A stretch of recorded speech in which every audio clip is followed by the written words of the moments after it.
Hello guys, ये video आपको अच्छी लगती है, वीडियो को लाइक करना, शेयर करना एंड सब्सक्राइब करना। हमें फर्स्ट सीन में ये दिखाया जाता है कि जो वीवी होती है वो नंगी होती है, उसने कपड़े नहीं पहने होते हैं, और जो बिल्ली होती है वो उसके साथ होती है। वो बिल्ली की वजह से बोली थी, चिल्लाई थी, और वो बू और लू फैंग वो नज़ारा देख के बहुत ज़्यादा हैरान हो जाते हैं कि वीवी वीवी कपड़े चेंज कर रही थी और हम इधर आ गए। वीवी ये नज़ारा देख के बहुत हैरान हो जाते हैं कि तुम दोनों यहाँ पे क्या कर रहे हो, और उन दोनों से जाने के लिए कहती है। वो बूबू कहती है मैं तो लू फैंग को वजह से आई थी, मुझे लगा लू फैंग कुछ गलत ना कर दे। फिर हमें ड्राइंग रूम का सीन दिखाया जाता है जहाँ ड्राइंग रूम में वो दोनों मिलकर चाय पी रहे होते हैं, और फिर वो चाय पी रहा होता है। अपना जो लू फैंग है वो सुट्टा मार मार के चाय पी रहा होता है, और वो फिर जो है ना वो उससे गुस्सा आ जाती है कि इतनी आवाज़ करके शांति से चाय नहीं पी सकते क्या, शेमलेस इंसान। फिर वहाँ पे हमें देखा जाता है एक बंदा आता है जो बहुत अमीर होता है, और वो उसको सब लोग अमीर कहते हैं। बटलर भी हैरान हो जाते हैं कि यहाँ पे आ रहे हैं, मतलब वो कहता है कि ना मिस्टर जैंग कहाँ है। वहाँ के साइड लोग हैरान हो जाते हैं कि ना ये तो इधर प्रेसिडेंट का सबसे महंगा और सबसे करोड़पति बेटा है, इसके पास तो बहुत पैसा है। और फिर वहाँ पे हमें दिखाया जाता है उसके पीछे बहुत सारे बॉडीगार्ड होते हैं, वो सबसे पूछताछ कर रहे होते हैं क्योंकि उनको टेंशन हो रही होती है कि वो किसी पे अटैक ना कर दे और कोई उन्हें मार ना दे। और फिर हमें दिखाया जाता है जो बूबू है वो भी हैरान हो जाता है कितने अजीब बॉडीगार्ड है, सबसे पूछताछ करें, चाची चाचा कोई भी हो, और वो ऐसे ही मन में सोच रही होती है। फिर हमें दिखाया जाता है कि बॉडीगार्ड की नज़र लू फैंग पे पड़ती है और वो लू फैंग के पास जाते हैं, और वो लू फैंग उस टाइम गिलास ही रख रहा होता है पानी के। वो उनसे पूछता है तुम्हें क्या प्रॉब्लम है। वो कहते हैं वो बंदा वो कहता है कि ना तुम्हारी भी तलाशी लेनी पड़ेगी, क्या पता तुम्हारे पास कुछ हो जिससे तुम मुझे मार दो, या वीवी पे कोई खतरा है। मैं नहीं चाहता वीवी पे कोई खतरा है। तो बॉडीगार्ड उसकी जांच करने लग जाता है, और बॉडीगार्ड उसकी जांच कर ही रहा होता है लू फैंग की। तो वो अब लू फैंग को गुस्सा आ जाता है, वैसे लू फैंग का माथा गर्म है, और वो उसके सिर पे लात रख देता है और उसको धत्ती में पटक देता है, और वो टेबल पे उसको इतनी जोर का पटकता है कि उसके सिर पे से खून निकलने लग जाता है और जूते से चिपक देता है। और बॉडीगार्ड कहते हैं मैं हिल भी नहीं पा रहा। लू फैंग कहते हैं तुम हिल भी नहीं पाओगे क्योंकि मेरी पावर तुमसे ज़्यादा है और तुम मुझे कभी हरा भी नहीं पाओगे। और वहाँ वो बंदा जो बॉस था वो बहुत देख के हैरान हो जाता है, यार इतना पावरफुल मेरे साथ तो पावरफुल। वहाँ के सारे लोग लू फैंग की तारीफ़ में लग जाते हैं, उससे ज़्यादा कुछ नहीं। और जो बूबू है वो भी हैरान हो जाते हैं कि ना लू फैंग इतना पावरफुल है, उसने एक बॉडीगार्ड को मारा और वो भी उसके। और फिर वो कहता है हाँ बहुत अच्छी बात है तुमने उसको मारा, मगर हम पे तुम्हें अभी भी मुझ पर तुम पर शक है क्या, तुम्हें मुझ पर शक है, ऐसी बात है। वो अपने मन में सोचता है और उससे भी कहता है, और फिर वो कहता है हाँ क्योंकि मैं उनका एक स्पेशल गेस्ट हूँ, एक प्रकार से स्पेशल पर्सन। वहाँ पे वीवी और मिस्टर जैंग आते हैं। फिर वो बंदा वीवी का हाथ किस करके उसको बोलता है हाँ हाँ वीवी तुम आओ ना। वो वीवी से बोलता है मैं तुम्हारे लिए एक स्पेशल गिफ्ट लाया हूँ, तुम क्या उसे लेना चाहोगी।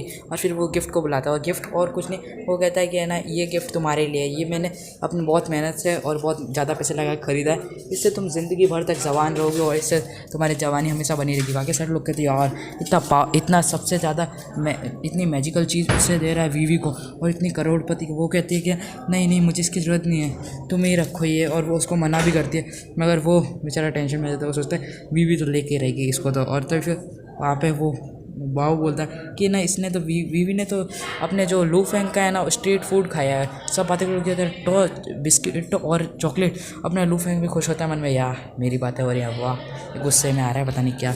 वहाँ पे ये बातें होने लग जाती हैं कि लू फैंग ने ये खाया और इसके इतने करोड़पति ऑफर को ठुकरा दिया। वो सब हैरान हो जाते हैं और उसको बहुत गुस्सा आता है अपने जो लू फैंग पे गुस्सा आ ही रहा होता है। और जो बू होती है वो भी हैरान हो जाती है कि ना एक चॉकलेट बिस्कुट के लिए खा लिया, और वो बू बहुत गुस्से में होता है। वो कहता है मैं इसको छोड़ूंगा नहीं, पियानो में हरा दूंगा। और वो कहती है हे तुम क्या करने वाले हो। वो फिर अपना लू फैंग उससे पूछता है कि नहीं ज़्यादा कुछ नहीं, ये तो बेवकूफ़ इंसान है, इसकी बातों पर ध्यान नहीं देने का।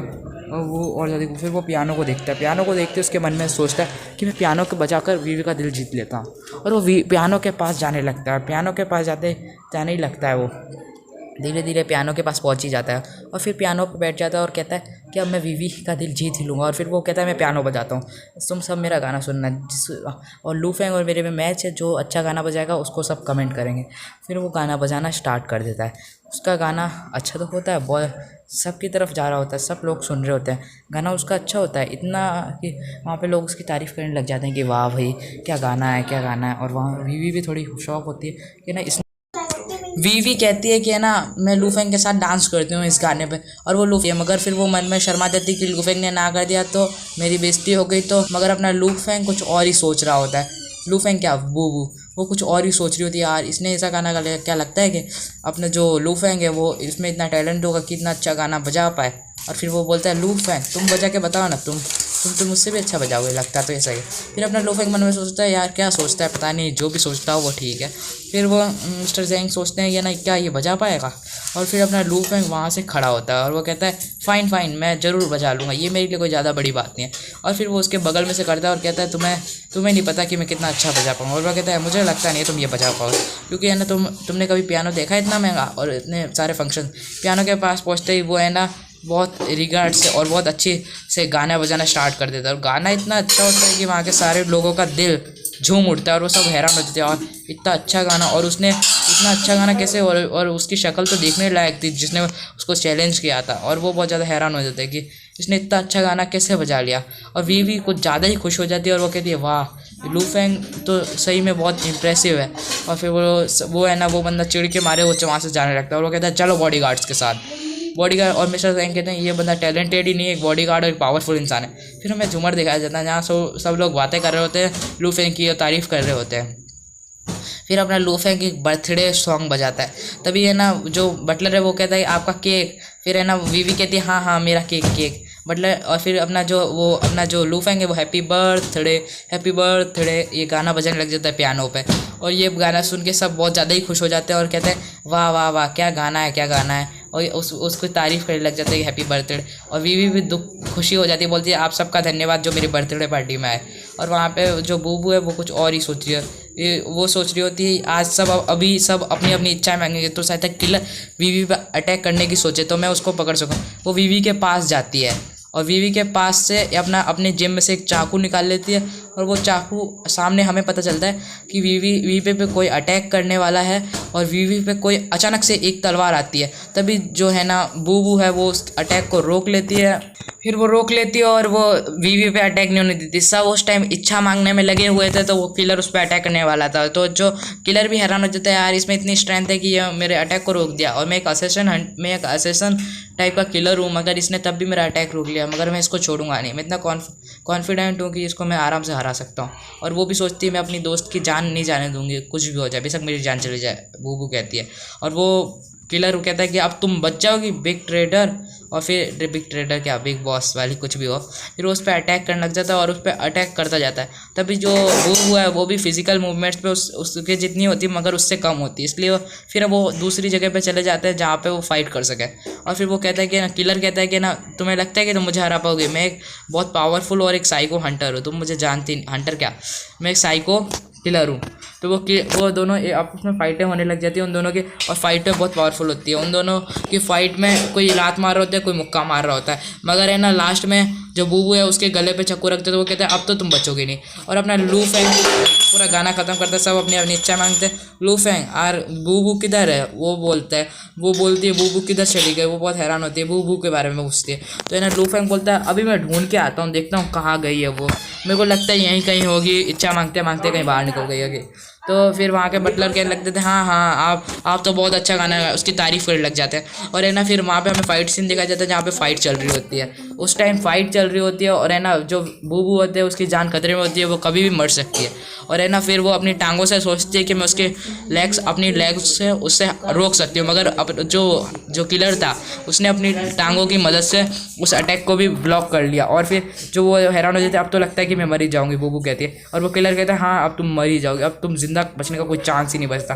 फिर वहाँ पे वो अपनी जो वीवी है जो बूबू है वो है ना किलर पे अटैक कर देती है, मगर किलर भी बहुत गुस्से में आकर उस पर एक अपनी रॉड मारता है, और जो उसका नाइफ है वो नाइफ के टुकड़े टुकड़े कर देता है। और वीवी के मतलब बूबू के जो नाइफ के टुकड़े होते ही वो बहुत हैरान हो जाती है। फिर अपने बगल में से वो बोलता है हे, फिर वो बोलता है कि यहाँ पे रुको भी 2 मिनट के लिए।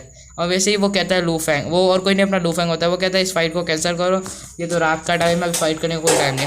वो कहता है ये तू होता कौन है मेरी फाइट रोकने वाला, मैं तुझे अभी ख़त्म कर दूंगा। अपना लू फेंग कहता है क्या तुम एक किलर हो, मैंने शायद तक गलत समझा था पहले बूबू को, मैंने समझा था कि ये किलर है जो है ना वीवी को मारने आई है, मुझे क्या पता था कि कोई ये उसकी सेफ्टी के लिए। फिर वो किलर कहता है तुम अभी एक बच्चे हो, मुझसे नहीं जीत पाओगे। और अपना जो है ना जो लू फेंग है वो अपनी आंखें एकदम चमकती हैं उसके, और जब तक वो सोच पाता है जो किलर, तब तक अपना लू फेंग उसकी छाती में चक्कू घुसा चुका होता है और वो किलर वहीं की वहीं मर जाता है। ये नज़ारा देख के बूबू हैरान हो जाती है और बहुत ज़्यादा डर जाती है कि इसने किलर को 5 सेकंड्स के अंदर मार दिया। और वहाँ पे फिर पुलिस फोर्स आ जाती है। पुलिस फोर्स का हमें सीन दिखाया जाता है कि पुलिस फोर्स फिर वो कहती है सबसे कि हाथ खड़े कर लो, सब अपने अपने हाथ खड़े कर लेते हैं उधर के, तो वैसे भी कौन होता है। फिर वो एक बंदा होता है उनमें से जो है ना लू फेंग पे हमेशा शक करता था पुलिस डिपार्टमेंट, वो कहता है लू फेंग तुम यहाँ पे, तुम्हारी वजह से पहले किडनैपिंग, तुम ही एक सस्पेक्ट हो, मैं तुम्हें पकड़ लिया।